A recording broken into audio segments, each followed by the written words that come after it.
Jesus e o Evangelho à luz da psicologia profunda. A beneficência. Evangelho, capítulo 13, item 11.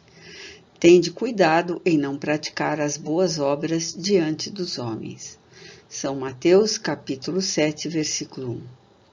A beneficência ou a ciência de fazer bem, a arte da ação do bem, é do ponto de vista da psicologia profunda o compromisso de humanidade para com as criaturas no seu sentido mais elevado. Enunciando o postulado em torno da prática das boas ações diante dos olhos dos homens, Jesus igualmente humanizou-se, ensinando sobre o anonimato quando a serviço do bem face à condição tormentosa que tipifica os indivíduos. Liberta da teologia ancestral, a cultura odierna se apresenta gerando comportamentos autônomos e tecnocratas, que eliminam os sentimentos enquanto enriquecem o ser fisiológico que encarceram na dependência das coisas, deixando-o, em consequência, psicologicamente esvaziado de ideias superiores.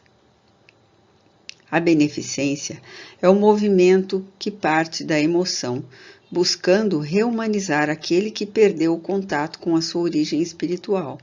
havendo desfeito o vínculo com as heranças parafísicas da sua realidade inicial. Dessa mesma forma, a necessidade de Jesus despsicologizado e desatado dos grilhões teológicos, assim como dos cárceres das denominações religiosas que o tornam pigmeu ou super-ser, faculta-lhe à humanidade que esfaleça a conceituação absurda de excepcionalidade e divindade, para transformá-lo em modelo acessível de ser seguido e estimulador para todos aqueles cuja convivência veio sem o objetivo de ser-lhes o Redentor, mas o educador gentil e nobre. Compreendendo a fragilidade moral dos indivíduos no tumulto da tagarelice desenfreada dos seus coevos, preferiu aprofundar a sabedoria das suas propostas no cerne do ser e não na sua aparência, alcançando o self ao invés de deter-se no ego exterior e mascarado, que se prolongaria através do processo histórico da humanidade até estes dias. Toda a mensagem neotestamentária é vazada na autenticidade do ser em busca da sua identificação com Deus, representado no amor, no bem, na caridade. Toda e qualquer expressão de exterioridade dele recebia o reproche, considerando que o homem é espírito, momentaneamente mergulhado na cela do organismo físico, que se apresenta como limite e impedimento para a liberdade total em torno da compreensão plena de sua realidade. A cristologia convencional e ancestral é uma estreita visão teológica que a psicologia profunda desconsidera, por discordar da sua divindade, da sua especificidade única, em detrimento de toda a humanidade, para facultar o engrandecimento de Jesus, o homem pleno, realizador harmônico do seu animus, com a sua anima, perfeitamente identificado com o eu profundo, que desvela em todos os momentos, jamais assumindo posturas incompatíveis com os conteúdos das lições vivas que ministrava. Homem que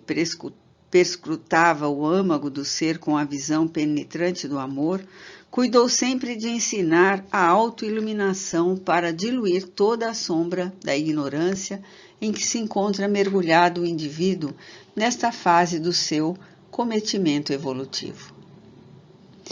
Não havia para este autoconhecimento recurso melhor e mais oportuno do que a beneficência, que se expressa mediante o anonimato das ações dignificantes, de forma que a sua prática não receba o prêmio da gratidão do beneficiado, nem o reconhecimento do grupo social, oferecendo mecanismos de exaltação da persona, que se rejubila com as homenagens,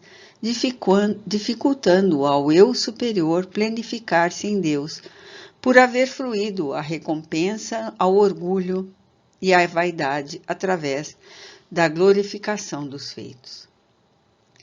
A alegria de oferecer desatrela as paixões servis que propelem a receber mais, anulando-as com as inefáveis emoções da autossuperação, que é o passo inicial para a descoberta da excelência de servir. Esse sentido de humanismo, que se converte em humanitarismo, produz a sintonia com a beneficência real, ao contribuir com o pão para o esfaimado, ou o medicamento para o enfermo, sobretudo, porém, mediante a gentileza, a afabilidade, a compaixão em relação ao seu próximo, por meio da educação, do conforto moral, aos padecentes, do esclarecimento libertador a todos que ignoram as verdades morais e espirituais da vida. Essa beneficência deixa de ser uma virtude metafísica para tornar-se uma conquista intelecto-moral que dinamizou os valores éticos e espirituais sem desumanizar o ser, antes tornado irreal, divinal. Jesus viveu a beneficência total, apresentando sua vida como um arquipélago de luz, libertadora da estupidez e do desconhecimento dos valores existenciais, de forma que socorria as necessidades visíveis e aquelas outras não percebidas exteriormente, que mais significativas da alma, atendendo o que se lhe solicitava, mas, principalmente, ao que não era sentido, no entanto, de relevante importância para a felicidade do paciente, que só ele detectava. Do ponto de vista da psicologia profunda, essa ação é de atualidade para todos os indivíduos dos nossos dias, particularmente os jovens desacisados, decepcionados, esquecidos pela cultura egoísta que medra em abundância nos grupamentos sociais, abandonados nas suas aspirações mais legítimas, porque os permite compreender os objetivos de amar pelo prazer de fazê-lo e socorrer por impulso emocional de contribuir em favor de um futuro contexto humano menos enfermiço e egóico. Os adultos, operários, camponeses, excluídos, pessoas simples e modestas, destituídos de maior cultura, afinal, para quem ele viera, encontram nesse Jesus o companheiro para as suas horas de lutas e de sofrimentos, que comparte com eles as suas dores e necessidades, as injustiças que padecem ao tempo que lhes oferecem ânimo e valor moral para que prossigam lutando e superando as infames pressões que lhes impõem os poderosos e indiferentes dos seus destinos. Os livres pensadores também identificam esse homem que não fundou seita ou crença, mas que abraçou todos os indivíduos como irmãos, sem distinção de raça ou de nação, afável com as criancinhas e misericordioso com os criminosos, tanto quanto compassivo e paciente com os idosos, enfermos, infelizes. Ele falou a linguagem das massas, ao invés do ininteligível idioma da sofisticação e do desconhecimento, silenciando mais do que verbalizando, enquanto ajudava, de modo a ser aceito pela grandeza moral do seu entendimento a todas as ocorrências e situações. Os jovens de ontem, sem objetivos essenciais para a vida, se atiraram tresloucados em fugas coletivas, abandonando as imposições castradoras das religiões e das sociedades servil aos interesses mais hediondos, dos quais sacava valiosa remuneração. Deixaram-se vencer pelo autoabandono, buscando iluminação como transferência de metas existenciais em incompreensível fenômeno reagente à escatologia do homem-deus, indiferente aos seus problemas, às suas aspirações, que não submetiam aos escorchantes padrões da intolerância nem do puritanismo. Fracassada a rebelião e retornando aos lares, enfraquecidos e tristes, a sua frustração deu lugar a uma nova mentalidade, ansiosa e insegura, que se vem deixando devorar pelo consumismo e alucinar pela propaganda fragmentada dos grandes veículos da informática. O seu encontro com Jesus da psicologia profunda e não aquele histórico dos interesses inconfessáveis de algumas doutrinas que dizem possuí-lo, é inevitável, porém, não mais como antes, em que ele parecia distante das suas angústias, indiferente aos seus apelos e dores, necessidades infanto-juvenis e desconcertos de comportamento, mas sim alguém a ele semelhante no sentido da constituição humana, modelo a ser seguido e guia compassivo, amigo solidário em todas as circunstâncias e momentos por mais desagradáveis que se apresentassem. A cristologia na feição antiga tornou a beneficência quase inalcançável, por envolvê-la no molde místico decorrente do abandono do mundo para ajudar